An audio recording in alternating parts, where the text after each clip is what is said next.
আসসালামু আলাইকুম। অবিরাম বাংলার সংবাদে সবাইকে স্বাগত জানাচ্ছি। আমি মারিয়া চৌধুরী।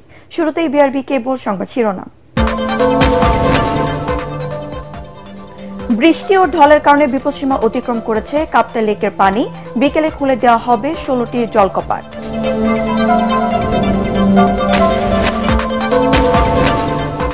আগস্টের তৃতীয় সপ্তাহে দ্বিপক্ষীয় সফরে ঢাকা আসছেন পাকিস্তানি পররাষ্ট্রমন্ত্রী ইসহাক দার।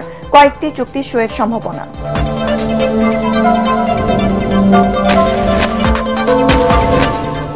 নওগাঁর মেডিকেল অ্যাসিস্ট্যান্ট ট্রেনিং স্কুলে 2 জন শিক্ষক দিয়ে চলছে 2 শতাধিক শিক্ষার্থী লেখাপড়া। অর্থ ও জনবলের অভাবে চরম সংকটে প্রতিষ্ঠানটি।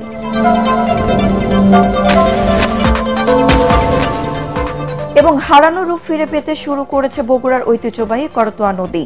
সাজিয়ে তোলা হয়েছে 2 তীর, পরিণত হয়েছে বিনোদন কেন্দ্রে।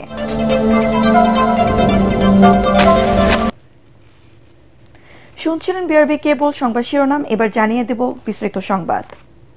যুদ্ধ বিমান বিধ্বস্তের ঘটনায় 12 দিন পর রোববার সীমিত পরিসরে খুলেছে রাজধানীর Uttara Diabari milestone school and college. আজ এই ক্যাম্পাসে বিভিন্ন শ্রেণীর পরীক্ষা চলছে। গতকাল সকালে শিক্ষা প্রতিষ্ঠানটির কলেজ শাখার শিক্ষার্থীরা ক্যাম্পাসে আসে, তবে কোনো ক্লাস হয়নি। এ সময় শিক্ষার্থীরা যুদ্ধ বিমান বিধ্বস্তের ঘটনায় নিহত ব্যক্তিদের আত্মার মাগফিরাত, আহত ব্যক্তিদের দ্রুত আরোগ্য কামনায় দোয়া অনুষ্ঠিত হয়। মাইলস্টোনের জনসংযোগ কর্মকর্তা শাহ বুলবুল জানান, শিক্ষার্থীরা শোক ও দোয়া অনুষ্ঠানে অংশ নিয়ে বাসায় ফিরেছে। আগামী বুধবার থেকে পাঠদান কার্যক্রম শুরু হবে।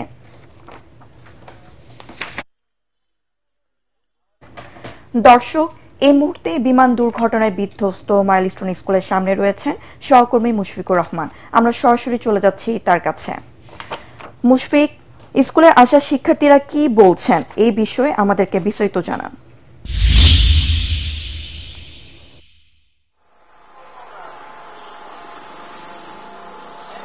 মারিয়া, এই মুহূর্তে দাঁড়িয়ে আছি মাইলস্টোন স্কুল অ্যান্ড কলেজের সামনে।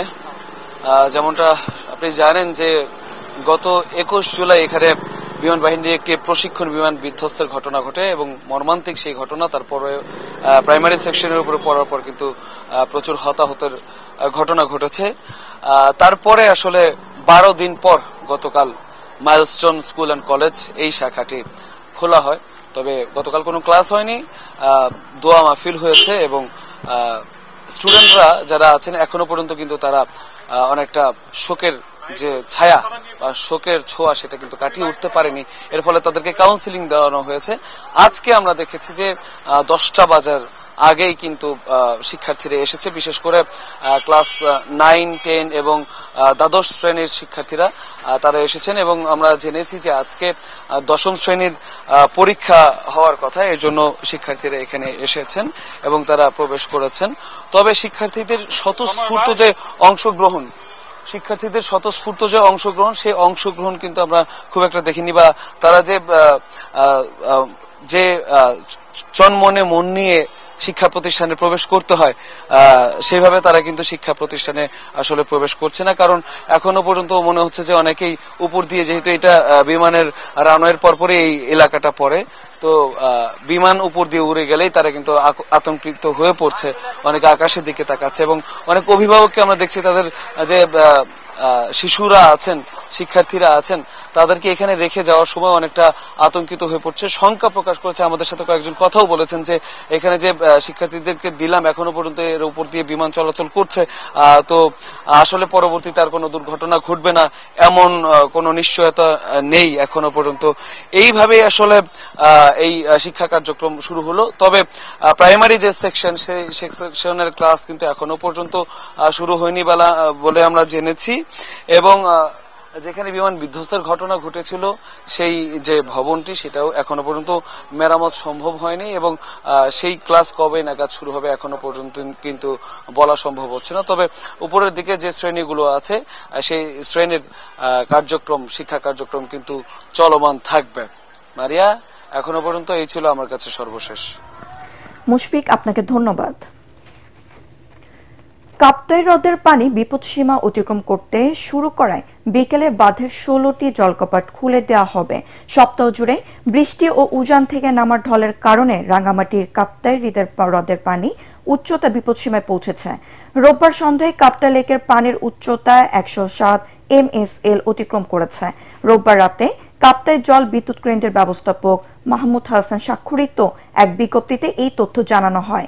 এতে বলা হয়, হ্রদের পানি বিপদসীমায় পৌঁছে যাওয়া এবং রাঙ্গামাটি নিম্নাঞ্চলকে বন্যার হাত থেকে রক্ষা করতে আজ বিকেল 3টায় কাপ্তাই পানি বিদ্যুৎ উৎপাদন কেন্দ্রের 16টি জলকপাট 6 ইঞ্চি করে ছেড়ে দেওয়া হবে।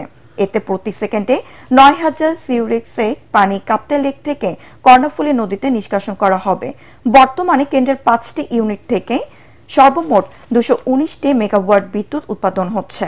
এই বিদ্যুৎ উৎপাদন করতে প্রতি সেকেন্ডে আরও 30,000 কিউসেক পানি কাপ্তাই লেক থেকে কর্ণফুলী নদীতে নিষ্কাশন করা হচ্ছে। দ্বিপক্ষীয় সফরে আগস্টের তৃতীয় সপ্তাহে ঢাকা আসছেন পাকিস্তানের উপমন্ত্রী ও পররাষ্ট্রমন্ত্রী ইসহাক দার। এই সফরে কয়েকটি চুক্তি সই হওয়ার সম্ভাবনা রয়েছে। ইসলামাবাদের লক্ষ্য এই সফরের মধ্য দিয়ে ঢাকার সঙ্গে সম্পর্ক আরও দৃঢ় করার বার্তা দেওয়া হয়।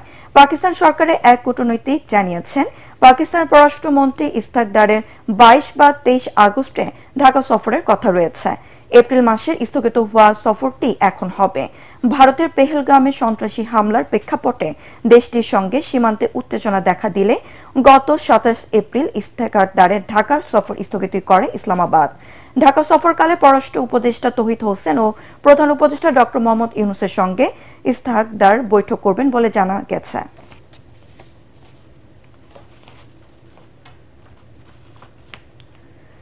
নামে শিক্ষা প্রতিষ্ঠান, একজন অধ্যক্ষ ও এক অতিথি শিক্ষক দিয়েই চলছে 2 শতাধিক শিক্ষার্থী লেখাপড়া। আবাসিক হল আছে, কিন্তু তাতে কোনো আবাসনের ন্যূনতম সুবিধাও নেই। বাড়তি খরচ করে থাকতে হচ্ছে শিক্ষার্থীদের। এমনই করুণ হাল নওগাঁর মেডিকেল অ্যাসিস্ট্যান্ট ট্রেনিং স্কুল ম্যাটসে। এদের চরম বেপাকে পড়েছেন ভর্তি হওয়া শিক্ষার্থীরা। নওগাঁ প্রতিনিধি রায়ান আলমের রিপোর্ট, জানাচ্ছেন খায়রুল ইসলাম। ক্লাসরুমগুলো ফাঁকা, একাডেমিক ও প্রশাসনিক ভবনেও ঝুলছে তালা। ব্যবহার না হওয়ায় অযত্ন আর অবহেলায় পড়ে আছে বিভিন্ন সরঞ্জাম। নওগাঁর মেডিকেল অ্যাসিস্ট্যান্ট ট্রেনিং স্কুল ম্যাটসের চিত্র এটা। প্রায় 23 কোটি টাকা ব্যয়ে নির্মাণ হওয়া এই প্রতিষ্ঠানটিতে শিক্ষা কার্যক্রম শুরু হয় 2011 সালে। বর্তমানে 5টি ব্যাচে শিক্ষার্থী রয়েছে 200 জন। 23টি পদ থাকলেও নেই কোনো শিক্ষক, এমনকি 20 জনের বেশি কর্মকর্তা কর্মচারীর পদও শূন্য। পুরো প্রতিষ্ঠানটি চলছে একজন অধ্যক্ষ আর একজন অতিথি শিক্ষক দিয়ে। চরমভাবে ব্যাহত হচ্ছে শিক্ষা কার্যক্রম। স্টাফ এবং টিচার কোনোটাই নেই। প্র্যাকটিক্যাল ক্লাসগুলো পিছায় যাচ্ছে, অনেক প্র্যাকটিক্যাল। পরীক্ষার সময় যে একটা টানাটানি লাগে আর কি, আর পরীক্ষার প্রিপারেশনটা ভালোভাবে নিতে পারতাম। আমাদের দেখা যাচ্ছে শিক্ষক নাই, আমাদের পরীক্ষার প্রিপারেশন আস্তে আস্তে আস্তে আস্তে দেখা যাচ্ছে শেষ হয়ে যায়। আবাসিক হল থাকলেও ছাত্রদের জন্য কোনো রকম সুবিধাই নেই সেখানে। নেই কোনো খাওয়ার ব্যবস্থা। বাড়তি খরচ করে থাকতে হচ্ছে শিক্ষার্থীদের। প্রহরী না থাকায় নিরাপত্তাহীনতায় ভুগছেন নারী শিক্ষার্থীরা। পর্যাপ্ত পরিমাণে নিরাপত্তা স্টাফ নাই, নিজেদের নিরাপত্তা নিজেদেরকে দেখতে হয়। ট্রেনিং স্কুলটির অধ্যক্ষ জানান, অর্থ বরাদ্দ ও জনবলের অভাবে চরম সংকটে প্রতিষ্ঠানটি। নিয়োগের কার্যক্রম মন্ত্রণালয়ে চলমান, অর্থনৈতিক কোড হয় নাই, অর্থনৈতিক কোনো সাহায্য আসে না, অর্থ বরাদ্দ আসে না। দ্রুতই জনবল নিয়োগ দিয়ে সকল সুযোগ সুবিধা নিশ্চিতের দাবি শিক্ষার্থীদের। Bureau report, ATN Bangla. বগুড়ার মৃত প্রায় করতোয়া নদী খনন ও উন্নয়নের ছোঁয়ায় ফিরে পেতে শুরু করেছে তার হারানো রূপ।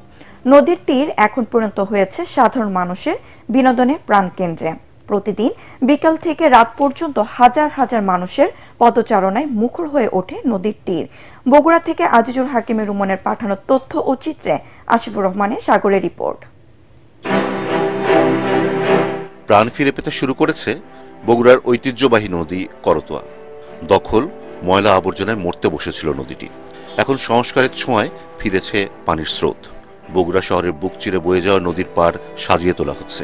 জেলা প্রশাসকের কার্যালয় থেকে শুরু করে এসপি ব্রিজ পর্যন্ত 735 মিটার এলাকায় নির্মাণ করা হয়েছে পায়ে হাঁটার পথ, দর্শনার্থীদের বসার বেঞ্চ ও ছাতা। সৌরবিদ্যুৎ চালিত লাইট রাতের বেলায় পুরো এলাকাকে রঙিন ও মোহময় করে তোলে। করতোয়া নদী পার পরিণত হয়েছে সাধারণ মানুষের বিনোদনের প্রাণকেন্দ্রে। সরকারের জন্য খুব ভালো একটা উদ্যোগ। আমাদের চিত্ত বিনোদনের অবশ্যই একটা জায়গা থাকা দরকার। প্রাইভেটের মাঝখানে যেহেতু একটা গ্যাপ থাকে, সেহেতু আমরা এই জায়গাটাতে আসছি একটু আড্ডা দেওয়ার জন্য। এখানে আমরা ঘুরতে আসি মাঝে মধ্যে, আর কি ভালো লাগে। সুন্দর রাস্তা, এখানে দেখতে ভালো লাগছে।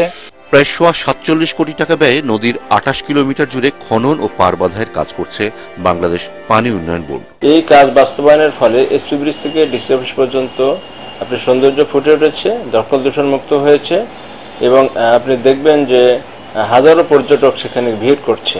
অবৈধ দখলদারদের উচ্ছেদে প্রশাসন তৎপর বলে জানালেন জেলা প্রশাসক। পারে এই সৌন্দর্য পর্যন্ত পুরো নদী করা সম্ভব হবে না, কারণ এটা অনেক এক্সপেন্সিভ। যেখানে লোকাল হয় সেখানে এটা করবে, এটা আছে ভবিষ্যতে প্ল্যান আছে।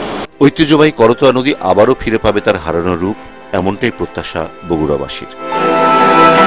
Bureau report, ATN Bangla. BNP সহ রাজনৈতিক দলগুলোর মতামত নিয়ে জুলাই ঘোষণাপত্র চূড়ান্ত করেছে অন্তর্বর্তী সরকার। আগামী 5 আগস্ট মঙ্গলবার বিকেলে পাঁচটার রাজধানী মানিক মিয়া এভিনিউয়ে জুলাই ঘোষণাপত্র পাঠ করা হবে। তথ্য অধিদপ্তরে এক বিজ্ঞপ্তিতে এই তথ্য নিশ্চিত করা হয়েছে। প্রধান উপদেষ্টার অফিসিয়াল ফেসবুক পেজে এক পোস্টে বলা হয়, 5 আগস্ট বা 36 জুলাই এই দিনে বিশ্ব দেখেছিল এক অভাবনীয় গণ অভ্যুত্থান। বাংলাদেশ থেকে পালিয়ে গিয়েছিল ফ্যাসিস্ট। বহু শহীদের রক্ত ও যোদ্ধা ত্যাগের পথ ধরে পুরো বাংলাদেশ এক হয়েছিল। 1 বছর পর আবার ফিরে এসেছে সেই 36 জুলাই। এই উপলক্ষে মানিক মিয়া এভিনিউয়ে দিনব্যাপী নানা অনুষ্ঠানের আয়োজন করা হয়েছে। বেলা 11টায় শুরু হবে অনুষ্ঠান, আর বিকাল 5টায় জাতির সামনে উপস্থাপন করা হবে ঐতিহাসিক জুলাই ঘোষণাপত্র। পরে সংস্কৃতি মন্ত্রণালয়ের আয়োজনে রাত 8টায় পরিবেশিত হবে আর্টিসেলের গান। রংপুরের কাউনিয়া উপজেলায় নতুন সারের দোকান উদ্বোধনের সময় বিদ্যুৎ স্পষ্ট হয়ে দুজনের মৃত্যু হয়েছে। এই ঘটনায় আহত হয়েছেন আরও 8 জন। রোববার রাত 8:30টার দিকে উপজেলার বালাপাড়া ইউনিয়নের শাহবাজ এলাকায় এই মর্মান্তিক দুর্ঘটনা ঘটে।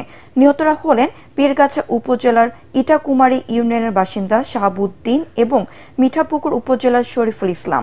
স্থানীয়রা জানান, শাহবাজ বাজারে নজর আলী নামে একজন নতুন একটি সারের দোকান চালু করেন।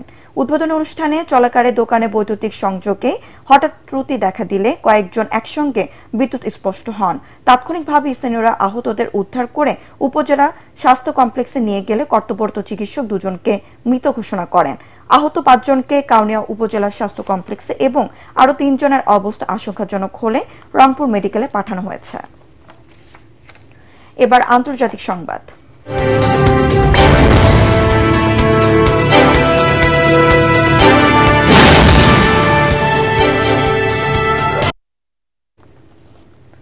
ইয়েমেন উপকূলে অভিবাসী ও শরণার্থীদের বহনকারী একটি নৌকা ডুবে গেছে। এতে কমপক্ষে 68 জন অভিবাসীর মৃত্যু হয়েছে। নিখোঁজ রয়েছেন আরও 70 জনেরও বেশি অভিবাসী। ডুবে যাওয়া নৌকাটিতে 1.5 শতাধিক অভিবাসী ছিলেন এবং নিহতরা সবাই আফ্রিকান। স্থানীয় সময় সোমবার এক প্রতিবেদনে কাতার ভিত্তিক সংবাদ মাধ্যম আল জাজিরা জানিয়েছে, ইয়েমেন উপকূলে আফ্রিকার অভিবাসী ও শরণার্থীদের বহনকারী একটি নৌকা ডুবে যাওয়ার অন্তত 68 জনের মৃত্যু হয়েছে এবং আরও 74 জন নিখোঁজ রয়েছেন। জাতিসংঘের অভিবাসন সংস্থা IOM এর ইয়েমেন শাখার প্রধান বলেন, নৌকাটিতে 154 জন ইথিওপিয়ান নাগরিক ছিলেন। এটি ইয়েমেন আবিয়ান প্রদেশের উপকূলে ডুবে যায়। তিনি জানান, দুর্ঘটনায় 12 জন জীবিত উদ্ধার হয়েছেন।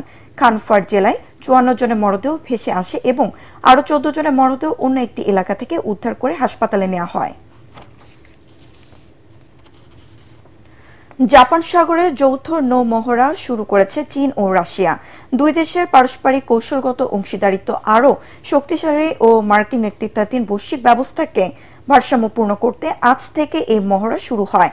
অর্থনৈতিক ও রাজনৈতিক সম্পর্কের পাশাপাশি মস্কো ও বেইজিং সাম্প্রতিক বছরগুলোতে তাদের সামরিক সহযোগিতা জোরদার করেছে। বিশেষ করে 2022 সালের ফেব্রুয়ারিতে রাশিয়া ইউক্রেন আক্রমণ করার পর থেকে তাদের সম্পর্ক আরও গভীর হয়েছে। চীনের প্রতিরক্ষা মন্ত্রণালয় এক বিবৃতিতে জানিয়েছে, রাশিয়ার ব্রেডিমোস্ট বন্দর কাছে জলসীমায় জয়েন্ট সি 2025 নামে শুরু হওয়া এই মহড়া আগামী 3 দিন ধরে চলবে। উভয় পক্ষ সাবমেরিন উদ্ধার, যৌথ সাবমেরিন বিধ্বংসী, বিমান প্রতিরক্ষা, ক্ষেপণাস্ত্র বিধ্বংসী অভিযান এবং সামরিক যুদ্ধ পরিচালনা করবে। রাশিয়ান জাহাজের পাশাপাশি মহড়ায় অংশগ্রহণ করছে গাইডেড ক্ষেপণাস্ত্র ধ্বংসকারী শাওক্লিং এবং উরুমকি সহ 4টি চীনা জাহাজ। মহড়ার পর দুই দেশ প্রশান্ত মহাসাগরের প্রাসঙ্গিক জলসীমায় নৌ টহল পরিচালনা করবে। এবার খেলার খবর।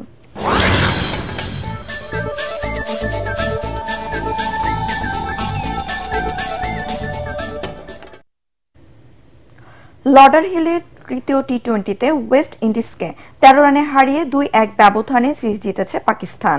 টস জিতে ব্যাটিংয়ে নেমে অতিথিদের হয়ে উদ্বোধনী জুটিতে 138 রান যোগ করেন সাহিবজাদা ফারহান আর স্যামসে আইয়ুব। 53 বলে 74 করে আউট হন ফারহান।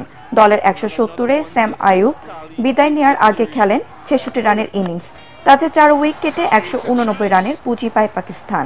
জবাবে 13 ওভারে 110 রান তুলে লড়াই জমিয়ে রাখে ওয়েস্ট ইন্ডিজ, কিন্তু সফরকারীদের নিয়ন্ত্রিত বোলিংয়ের 6 উইকেটে 176 রানের বেশি তুলতে পারেনি ক্যারিবীয়রা। শেষ করার আগে বিআরবি কেবল সংবাদ শিরোনাম আরও একবার। বৃষ্টি ও ঢলের কারণে বিপদসীমা অতিক্রম করেছে কাপ্তা লেকের পানি। বিকেলে খুলে দেওয়া হবে 16টি জলকপাট।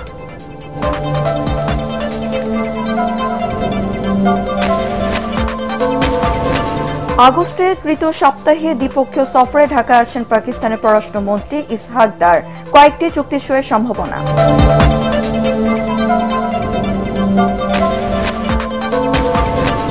নওগাঁর মেডিকেল অ্যাসিস্ট্যান্ট ট্রেনিং স্কুলে 2 জন শিক্ষক দিয়ে চলছে 2 শতাধিক শিক্ষার্থী লেখাপড়া। অর্থ ও জনবলের অভাবে চরম সংকটে প্রতিষ্ঠানটি।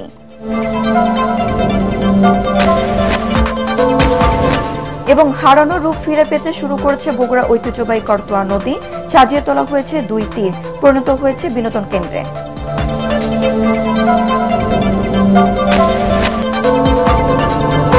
পরবর্তী সংবাদ দেখার আমন্ত্রণ জানিয়ে এখনকার মতো শেষ করছি। এটিএন বাংলা সংবাদ ইউটিউবে দেখতে ব্রাউজ করুন youtube/ATN বাংলা নিউজ। ধন্যবাদ সবাইকে।